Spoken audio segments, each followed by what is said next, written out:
नमस्ते।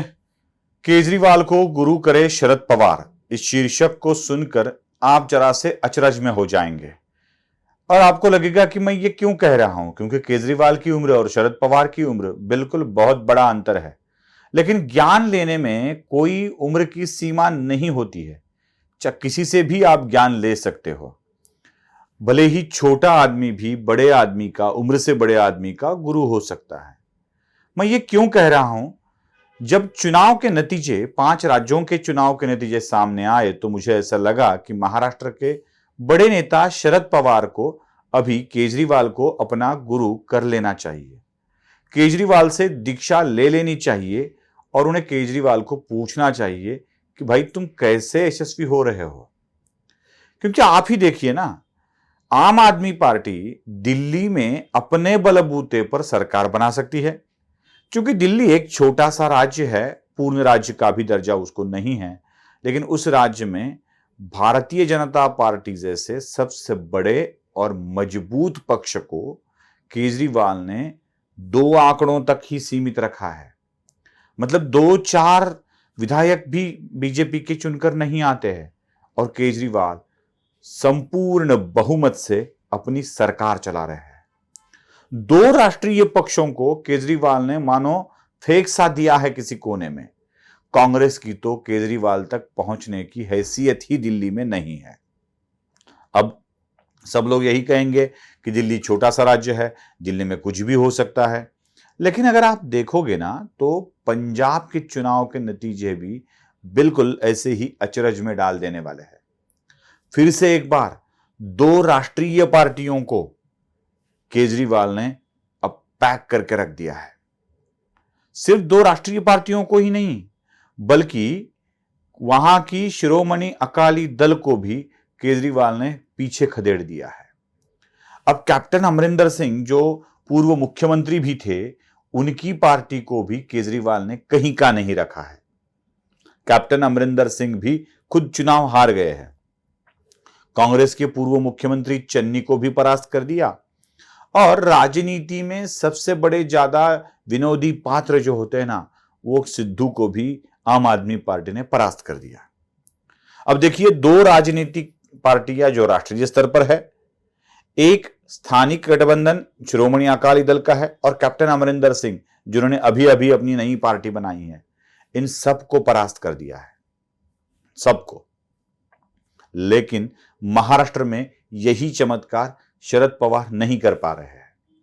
ना शरद पवार कांग्रेस को परास्त कर पाए, ना शरद पवार बीजेपी को परास्त कर पाए। हां, ये शरद पवार के जानने वाले मानने वाले कह देते हैं कि 105 वाले को घर बिठाया, देवेंद्र को फिर से आने नहीं दिया, मैं फिर आऊंगा कहता था, आने ही नहीं दिया। यहां की हद तक ठीक है, उतना ठीक है कि शरद पवार ने रोक दिया। लेकिन अपने बलबूते पर, जैसे पंजाब में ही अपने बलबूते पर केजरीवाल ने अपनी आम आदमी पार्टी की सरकार बनाई है, दिल्ली में अपने बलबूते पर केजरीवाल ने अपनी सरकार बनाई है, उस तरह से क्या शरद पवार ये चमत्कार कर पाए हैं? अरे उनको कभी कांग्रेस का सहारा लेना पड़ा, कभी बीजेपी को सहारा देना पड़ा। अब सरकार बन गई है तो अकेले के बलबूते पर नहीं, दूसरे किसी को साथ लेकर नहीं, 3-3 को साथ लेकर सरकार बनानी पड़ रही है।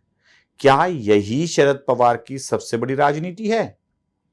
क्या यही शरद पवार सबसे बड़े नेता है? देखिए, केजरीवाल कर सकता है लेकिन शरद पवार नहीं कर सकते हैं। यही एक बात शरद पवार ने जानकर केजरीवाल से दीक्षा ले लेनी चाहिए।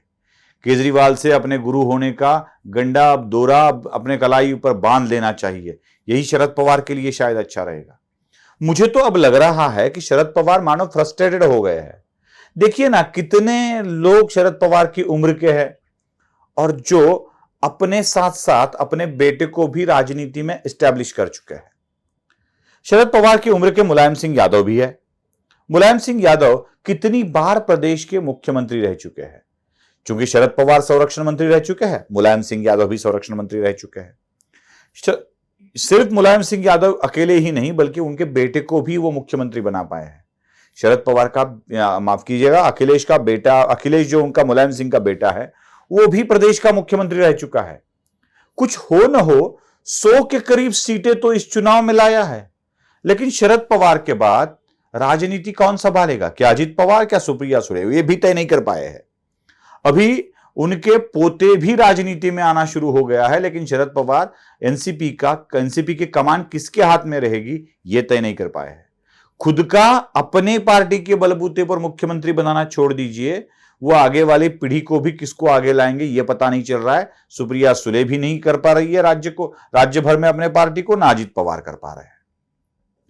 मुलायम सिंह की बात छोड़ दीजिए, लालू प्रसाद जो उनके साथ राजनीति करते थे, और आज लालू प्रसाद यादव भी प्रदेश के अपने राष्ट्रीय जनता दल के बलबूते पर मुख्यमंत्री बने। वो अपने पत्नी को भी मुख्यमंत्री बना पाए।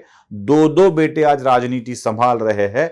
कुछ ना कुछ कभी जाते हैं कभी आते हैं, लेकिन बहुत बड़ी शक्ति के रूप में वो बार बार उभरे हैं। लालू प्रसाद यादव की हद तक जाने की भी क्षमता शरद पवार में नहीं है।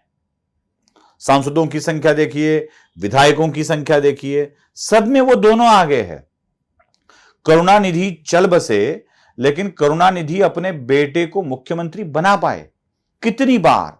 अपने डीएमके पार्टी के आधार पर ही उन्होंने न जाने कितनी बार वो प्रदेश के मुख्यमंत्री बने। क्या शरद पवार जी 4-4 बार मुख्यमंत्री पद का राग अलापते रहते हैं? करुणानिधि के बाद उनके बेटे स्टालिन भी चीफ मिनिस्टर बन पाए हैं तमिलनाडु के। यही शरद पवार समझ नहीं पा रहे हैं या कर नहीं पा रहे हैं।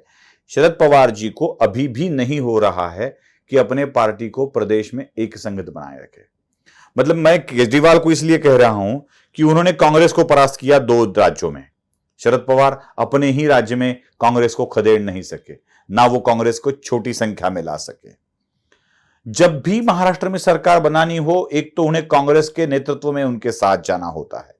एक बार एनसीपी की स्थापना के बाद एक बार कहीं एनसीपी को ज्यादा सीटें मिली थी, उसमें भी विलासराव देशमुख जो सीएम बने थे, उन्होंने एनसीपी की सीटें छीन ली थी। उसके बाद एनसीपी कभी नंबर 1 की पार्टी भी नहीं बनी है। शरद पवार कांग्रेस को परास्त नहीं कर पा रहे हैं, उनके साथ जाना पड़ रहा है। शरद पवार बीजेपी को परास्त नहीं कर पा रहे हैं। अब उनके समर्थक बोलेंगे कि कहां परा, यहां तो परास्त किया है, लेकिन 105 है। शरद पवार की पार्टी से बिल्कुल दुगनी संख्या है बीजेपी की, यहां भी वो नहीं कर पा रहे हैं।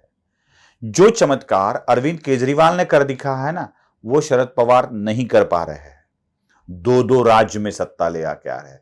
शरद पवार अपने गृह राज्य में अपनी सत्ता नहीं बना पा रहे हैं, अपने बलबूते पर मुख्यमंत्री नहीं बना पा रहे हैं। इसलिए ढलती उम्र के साथ शरद पवार को अभी जाना पड़ेगा केजरीवाल के पास और बोलना पड़ेगा कि भैया अरविंद जी, मुझे बताइए कि आपने क्या चमत्कार करके दिखाया है जो आप बार बार दिल्ली में सत्ता प्राप्त कर रहे हो, अभी पंजाब में गए हो। मैं आपको एक बात बता दूं, पंजाब के जो मुख्यमंत्री बनने जा रहे हैं ना, मान, उनकी प्रतिमा कोई अच्छी नहीं है, बल्कि उनको 100% बेवड़ा समझा जाता है।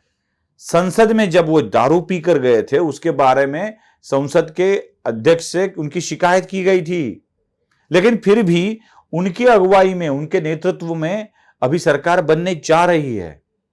शरद पवार जी, आपके पास तो ऐसे दागदारों की कमी नहीं है। आपके 2 मंत्री तो अभी जेल में जा चुके हैं और न जाने अपने कितने साथी जेल में जाने वाले पता नहीं है। तो मान जैसे दारू में बदनाम हुए आदमी को भी वो अगर उड़ते पंजाब का चीफ मिनिस्टर बना सकते हैं, तो आप क्यों नहीं ये कर पाए? जरा सोचना भी पड़ेगा। और मुझे लगता है उनको जाके केजरीवाल के घर जाके उनसे बोलना पड़ेगा, भैया अरविंद भैया, जरा मुझे बता दो कि कैसे हुआ है ये सब। शायद शरद पवार के लिए वो टाइम आ गया है कि वो अरविंद केजरीवाल के पास जाए, अपने हाथ में उनके शागिर्द बन के वस्ताद से अपने धागा बंधवा ले और बोले कि अभी मुझे आपका शागिर्द बनवा दीजिए, आप मुझे दीक्षा दीजिए और आप मुझे समझाइए कि कैसे राज्य में सत्ता प्राप्त होती है। बेगानी शादी में अब्दुल्ला दीवाना तो होता ही है। आजकल शरद पवार आपको कैसी जीत मिली, इसकी खुशी महाराष्ट्र में जाहिर कर रहे हैं।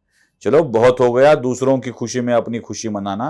वो खुशी कैसे मनाते हैं वो भी शरद पवार जी सीख लेंगे तो अच्छा होगा। उनको अरविंद केजरीवाल से दीक्षा ले लेनी चाहिए। नमस्ते।